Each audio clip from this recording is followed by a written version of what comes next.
Kawasan perkebunan teh di Solok Selatan Iko menjadi salah satu tempat yang tepat untuk menyegarkan pikiran. Udara yang sejuk dengan pemandangan yang hijau membuat kita semakin semangat. Apalagi duduk santai, seperti Iko. Alah udah. Skocek dah. Deh, makasih banyak ya dah. Udah rakit dari situnya dah. Makasih banyak dah.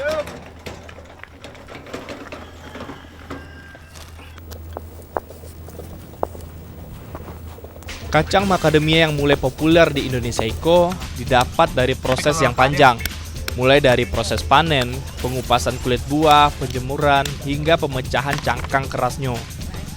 Untuk mendapatkan kacang atau isi buah terbaik, kita harus mengambilnya dari buah yang sudah tua. Kata Bu Yus, macadamianya cukup dipukul dengan batu untuk mengelupaskan kulitnya. Kulit macadamia tua Iko cukup keras dengan warna hijau tua. Jika sudah dibuka, itu akan mendapatkan kacang yang masih berbalut cangkang bulat dan keras berwarna kecoklatan. Isi kacang macadamia selain bisa dinikmati langsung, ternyata juga bisa dibuat dan diolah kembali menjadi kue lapis manis. Iko dibuka. Iko cukup kok, Mak. Lah banyak tuh, Mak. Alah, Fer, lah cukup iko mah lah bisa. Lah bisa dijamu, Mak. Lah jamu lah yang iko. Yang Iko. Ya. Dijamu apa, Mak? Ketampe yang tadi ada di jamu di situ. Di situ? Iya. Oh, dibawa ke situ ya, Mak? Iya. Sudah tuh yang ala di jamu bawa ke siko. Yang lain jamu bawa kemari, Mak? Iya. Sebentar ya, Mak ya. Iya. Macadamia yang tinggal cangkangnya Iko masih harus dijemur terlebih dahulu sebelum dikupas. Kalau Ambo lihat, lokasi Mitra Kerinci yang ada di kaki Gunung Kerinci Iko berhawa sejuk. Jadi wajar kalau kata Mak Yus butuh sekitar 4-7 hari untuk mengeringkan cangkang macadamia. Sebelum dikupas, macadamia memang harus dijemur untuk mengurangi kandungan air sehingga isi kacang macadamia Iko bisa kering dan tidak lengket pada cangkangnya. Pakai Iko, Mak? Iya. Alat pembuka cangkang macadamia Iko berupa besi penjepit. Kalau dilihat dari cara menggunakannya, emang mudah. Cangkang diletakkan di antara dua besi penjepit dan kemudian dikunci hingga kulit kacang terpecah. Ternyata ada trik khusus biar kacang terbuka tanpa pecah, yaitu dengan meletakkan posisi pangkal dan ujung cangkang pada kedua sisi penjepit sehingga cangkang terpecah dan terbelah dengan sempurna. Kalau dijepit asal-asalan, saat dibuka bisa membuat isi macadamia menjadi pecah dan rusak. Karena belum banyak dibudidayakan, macadamia memiliki harga jual yang cukup tinggi, sekitar 200.000 per kilogramnya.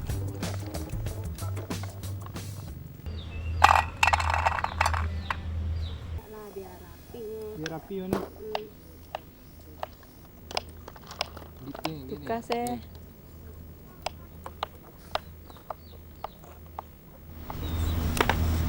Diaduk gitu aja nih.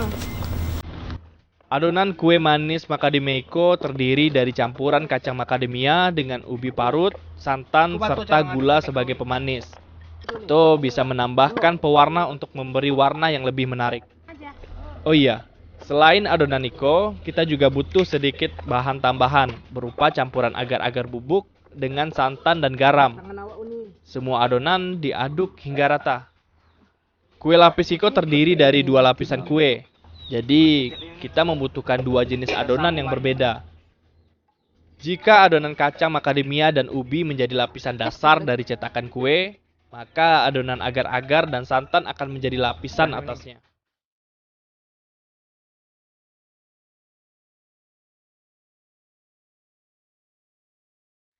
Jika semua adonan kue sudah selesai, berarti kita bisa mencetak kue manis Iko berbentuk bunga mawar dan matahari. Untuk lapisan bawah, kita letakkan campuran kacang dengan ubi hingga memenuhi 3/4 bagian cetakan kecil. Kemudian lapisan pertama Iko dikukus sampai matang. Ya, kira-kira sekitar 15 menit.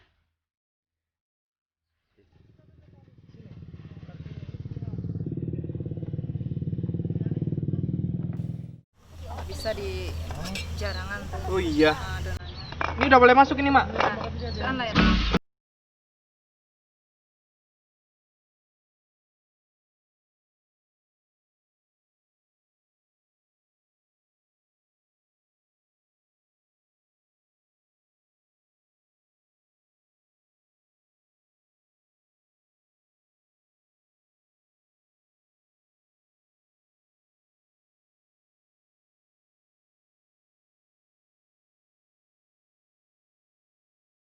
Kalau sudah, cetakan jangan diangkat dulu. Kita tambahkan lapisan kedua sampai memenuhi cetakan. Tinggal ditunggu sekitar 15 menit semua lapisan kue manis macadamia Iko matang dan bisa diangkat.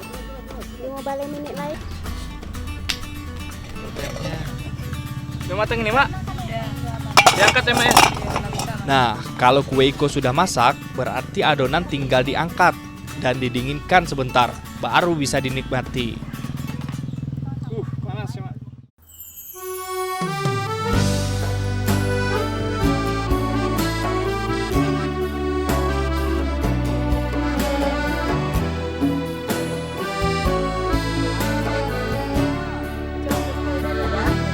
Ini olahan terakhir dari macadamia yang Ambo dapet pelajari dari Mak Yus dan Mak Wi. Cobain udah. Manis dan gurih, sangat pas rasanya.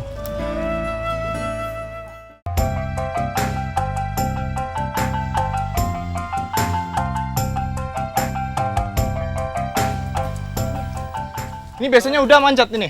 Iya. Ah, tinggi ya. Mana buahnya? Kasih contoh manjatnya. Udah mau manjat? Wih. Bismillahirrahmanirrahim. Tanaman Iya nih. yang dimanfaatkan isi buah Iko merupakan tumbuhan Kasih nih. asli famili Proteaceae yang terdiri atas 8 spesies. Tetapi hanya Macadamia intergrifolia dan Tetraphylla yang bisa dimakan. Sebentar.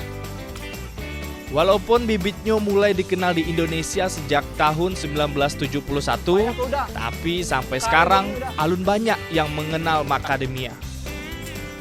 Oh iya, kata Pak D, yang kita ambil itu adalah buah yang sudah tua, karena isi buahnya sudah terbentuk dengan sempurna. Tapi karena Ambo akan membuat beberapa jenis makanan, jadi kita ambil aja sadunya. Ketek yang masih muda ya ini. Iya dah. Balahnya kayak baa, Mak. Jadi geprek Bersama gitu. Mak Wi dan Mak Yu, Ambo akan memasak gulai kunyang macadamia. Yang digunakan sebagai bahan ialah kulit buah macadamia yang masih muda, yang masih lunak. Kulit macadamia yang muda Iko mudah dibuka dengan menggunakan pisau saja. Tapi harus tetap hati-hati yo, soalnya kulit macadamia Iko sangat banyak gatahnya. Karena hanya menggunakan kulitnya, maka bagian isi atau kacang macadamia mudanya kita sisihkan dulu. Karena kata Mak Wi nanti juga bisa diolah. Gulai kulit macadamia ini akan dimasak dengan bumbu kuning yang bersantan. Kawan sekalian tahu kan kalau kebanyakan masakan Minang itu umumnya bercita rasa pedas, gurih, dan bersantan. Terlebih untuk masakan berkuah seperti gulai kuning Iko.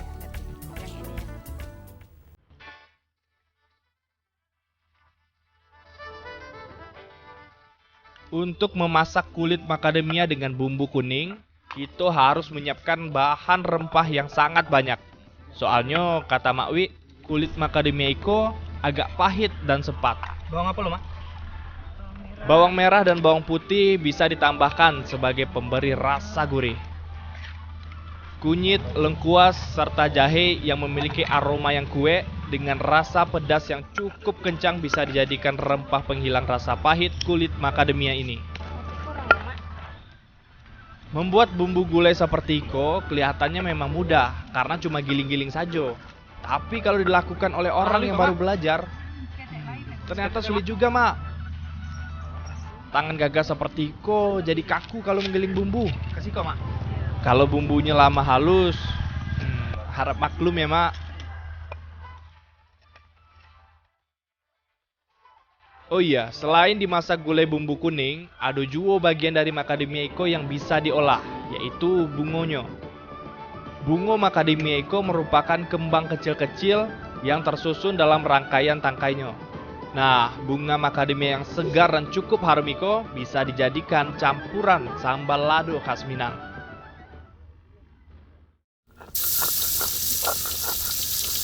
Untuk membuat gulai kunyang, kita tinggal masak semua bumbu halus dengan santan yang sudah dibuat Mak Wi tadi. Daun salam, daun kunyit, serta serai jangan lupa dimasukkan utuh, biar masakan makin sedap.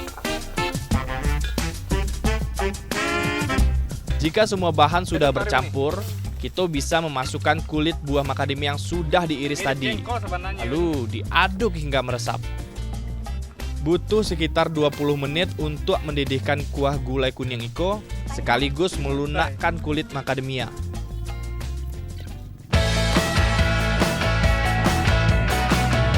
Nah, ikulah masakan pertama dari Solok Selatan, yaitu gulai kunyang kulit macadamia. Soal raso, jangan ditanya lagi, pokoknya lama bana. Paduan bumbu dan kesegaran bunga serta kulit macadamia berpadu pas dan menghasilkan gulai yang luar biasa. Mengikuti perjalanan Ambo di ranah Minang iko bisa dapat ilmu baru sekaligus menikmati makanan yang istimewa.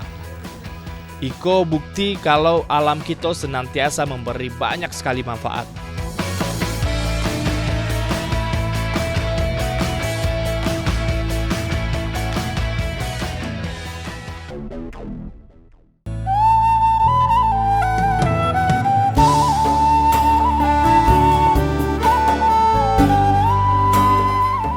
Sudah menikmati gulai kunyang macadamia, sekarang iko kita lanjut mengolah isi macadamia muda siso masak tadi.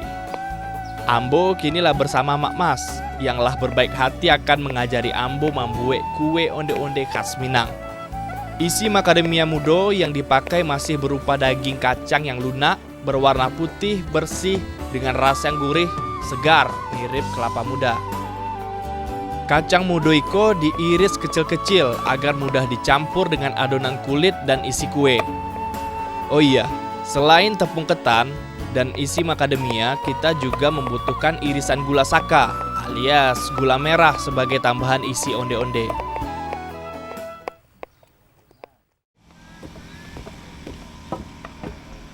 Itu apa tuh, Dak? Ambo diberi tugas penting oleh Mak Mas untuk menumbuk beras pulut yang sudah direndam semalaman. Untuk mendapatkan tepungnya, beras pulut ditumbuk sampai halus. Dan proses perendaman membantu untuk melunakkan tekstur beras biar mudah ditumbuk. Mak, iko alah kok, Mak? Bare katanya alah kok, Mak? Kalau lalu baru diayak lagi. Sampai alih, Mak. Segi ko alah kok, Mak? Itulah bisa dayak tu mah, gak kancak yo.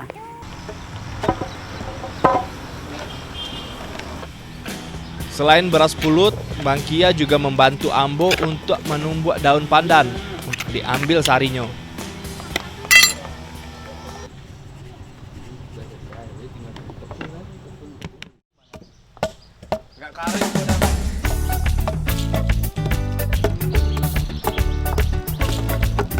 Daun pandan digunakan sebagai pewarna sekaligus untuk memberikan aroma khas di kue tradisional orang Awak.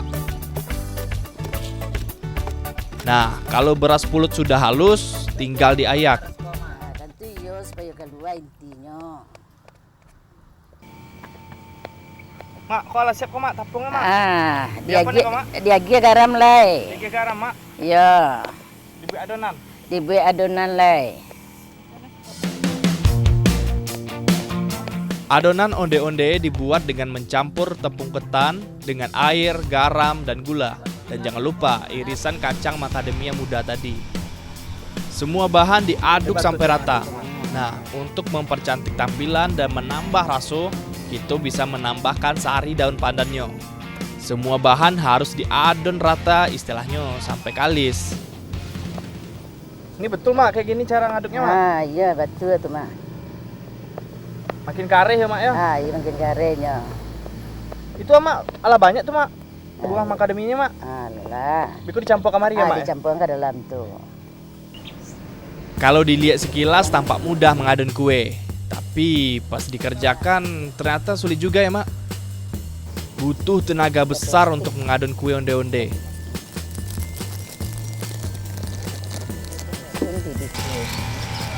Bikinnya kayak gimana, Mak? Dibulet-buletan. Dibulet-buletan. Segini, Mak. Iyalah. Kendeng lupit.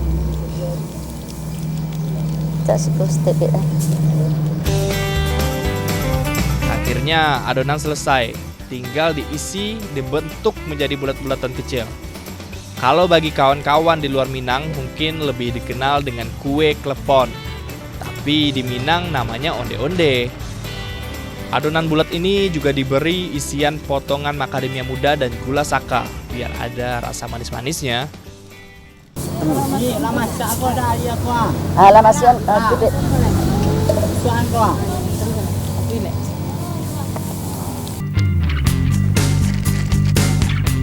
Sambil kita membentuk onde-onde, Bang Kia bisa merebus onde-onde yang sudah jadi ke dalam air mendidih. Merebusnya tidak terlalu lama, sekitar 5 menit sudah bisa diangkat. Ciri-ciri adonan onde-onde yang sudah masak yaitu adonan sudah mengapung ke permukaan panci. Mudah kan?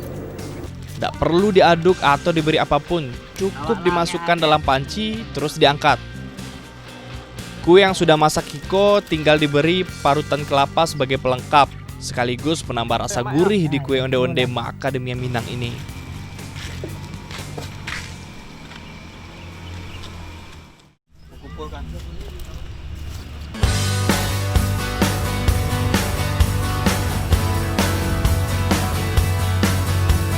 Nah, sudah siap dan selamat menikmati.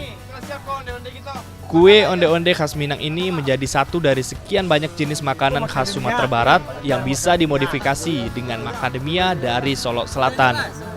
Rasa macadamia muda yang segar iko pas dijadikan campuran adonan onde-onde tepung ketan yang gurih. Isi kue Minang iko juga semakin beragam dengan gabungan antara gula saka dan macadamia muda. Pokoknya lama bana.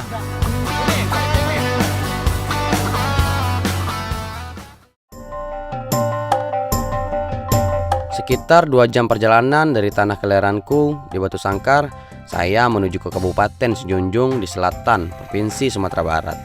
Inilah Nagari Sejunjung yang terkenal dengan sebutan Nagari Lansek Mani atau daerah penghasil langsat yang manis.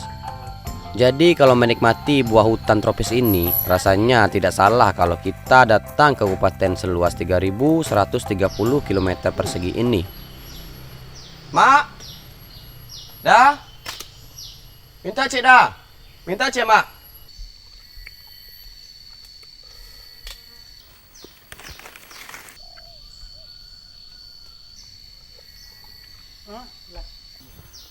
Mak, Hoi, saya lantirin tuh. Hei, mangga tuh. Makanan sih dah. Aja ambil tuh, letak menjek kemana? Sorry dah. No, sorry, ikannya yang ambil kata orang ah. Iya dah. Panjat lah kata kali.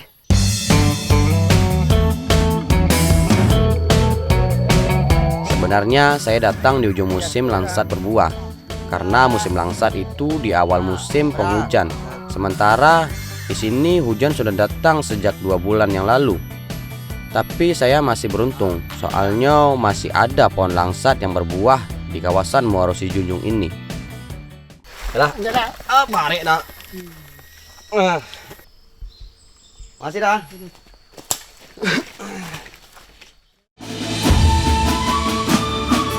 Langsat manis biasanya ditanam di kebun atau tumbuh liar di hutan, jadi jauh dari kampung. Saya harus membawa langsat ke kampung menemui Amak. Untunglah ada Paman Edi dengan sepeda becaknya, jadi saya bisa menghemat tenaga. Bagi kami masyarakat di Ranah Minang, becak seperti ini sudah menjadi alat transportasi untuk membawa barang dalam jumlah yang banyak. Assalamualaikum. Salam. Dah. Apa tu Yan? Iko ah. Balik dah, Mak.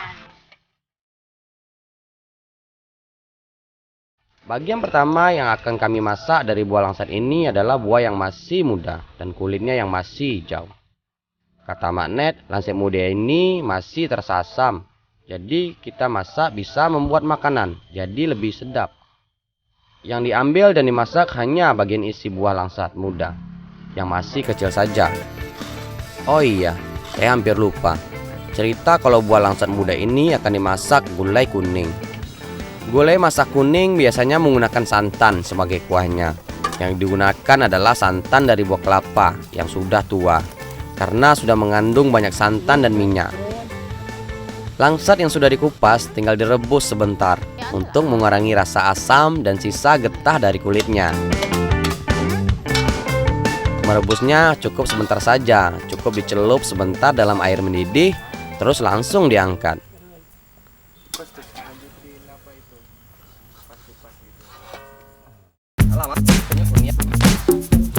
Bumbu untuk memasak gulai kuning langsat muda ini sederhana. Lengkuas dan jahe digiling sampai halus. Begitu pula dengan kunyit. Untuk penyedap kita tambahkan bawang merah dan bawang putih yang juga dihaluskan. Kalau serai, daun salam, dan daun kunyit dipakai sebagai pengharum dan penyedap tambahan. Begitu pula dengan daun kemangi. Macam-macam bumbu, daun, ini akan dimasukkan utuh, tidak perlu digiling. Nah, jadi Mak, ko yo Mak, ko, lah.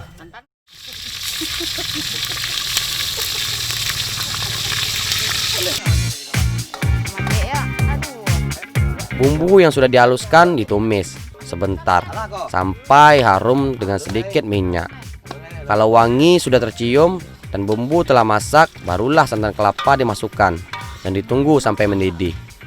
Gulai kuning biasanya dimasak dengan lauk tambahan, bisa daging, ikan, atau ayam, sesuai dengan selera. Kalau sekarang Mak Net masak gulai kuning langsat muda dengan ikan patin yang diiris kecil-kecil. Setelah itu barulah kita masukkan buah langsat muda. Aduk-aduk sampai kuah mendidih dan bumbu meresap dan melamsak.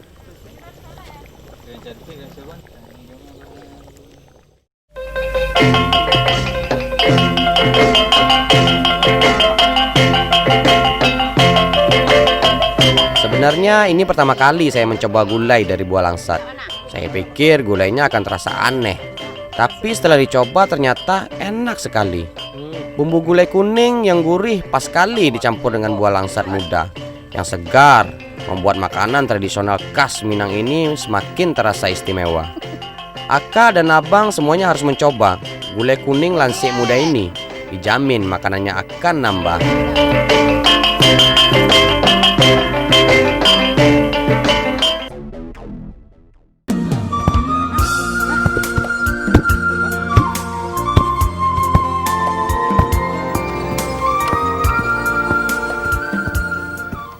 Mak.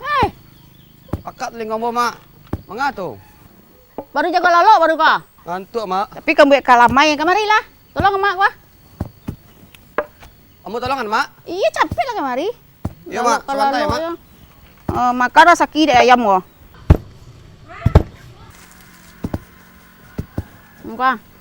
Mengapa Mak? Gantian sama no mama kama ngubah itu ah. Kok mengapa Mak? Tumbuk. Ya sampai besar. Iya Mak. Tagak nah ludu menumbuk tua. Selamat siang kawan-kawan. Bagi kami orang Minang, galamai itu makanan wajib yang hadir di waktu kenduri, acara adat sampai hari raya. Bahan utama membuat galamai ini adalah beras ketan yang dicampur gula dan santan. Tapi sekarang yang istimewanya, galamai buatan kami akan dicampur dengan buah langsat. Saya dapat ilmu baru lagi, kalau langsat ternyata bisa dijadikan campuran membuat galamai. Kapuang ngal tumbuk leh. Yang kita butuhkan adalah buah langsat yang sudah masak, daging buah langsat yang berwarna putih dan sudah dipisahkan dari bijinya. Banyaknya langsat yang digunakan sesuai selera. Semakin banyak tentu saja semakin terasa enak galamainya. Kata Mak Net, selain galamai rasa langsat, kita juga menggunakan buah lain seperti durian, cempedak, atau sesuai selera. Beras ketan yang kami tumbuk ini sudah direndam sekitar 3 jam agar teksturnya menjadi lunak, jadi mudah untuk ditumbuk. Kata Amak Net, kalau membuat galamai sebaiknya menggunakan tepung dari beras pulut yang ditumbuk sendiri daripada beli di kedai atau pabrik, biar rasanya lebih enak. Jangan lupa untuk mengayak beras pulut biar bisa dapat tepung yang halus. Banyak lah Yan. Banyak lima ha. Iko kemakannya ha. Kaninya. Udah Tuan. bakubak masuk siko kira masuk siko. Ya masuk situ cie, masuk siku dua. Nah, banyak lo udah masuk ke situ leh. Kanan lah tu. Celit dah, Mak. Lah kong. Alah. Lah.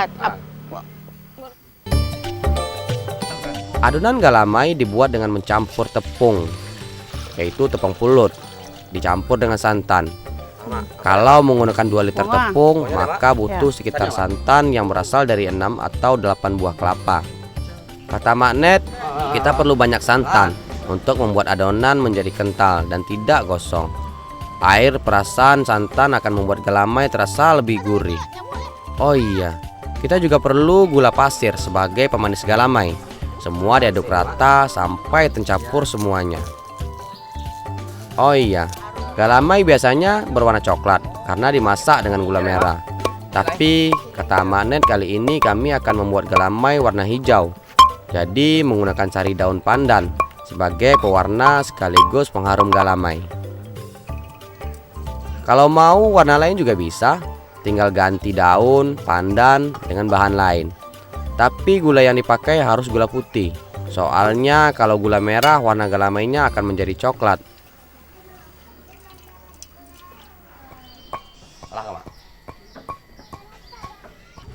Nah, semua bahan mulai dari tepung pulut, santan, gula, garam, dan daun pandan dimasak dalam kuali sampai mengental. Selama dimasak, adonan galamai haruslah diaduk terus biar rata dan bagian bawahnya tidak gosong.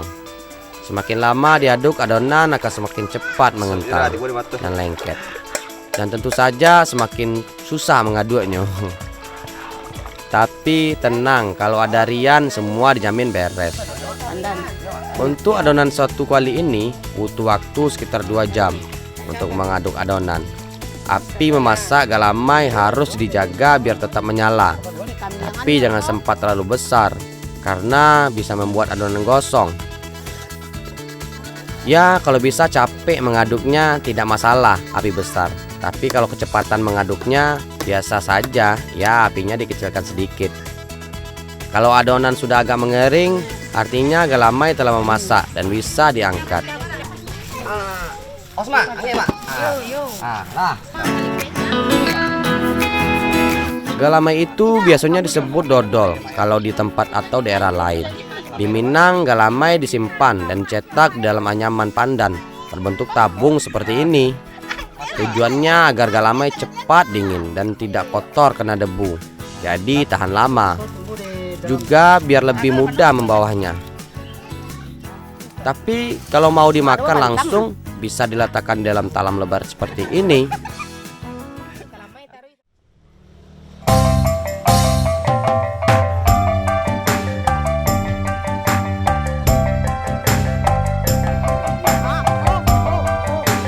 Galamai lansik mani dari si Junjuang sudah menjadi bukti kalau Ranah Minang menghasilkan macam-macam bahan yang dapat diolah dari berbagai ragam jenis makanan yang enak sekali.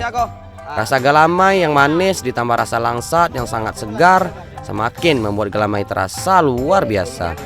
Ini jadi salah satu manfaat dan bukti alam kami memberi banyak manfaat.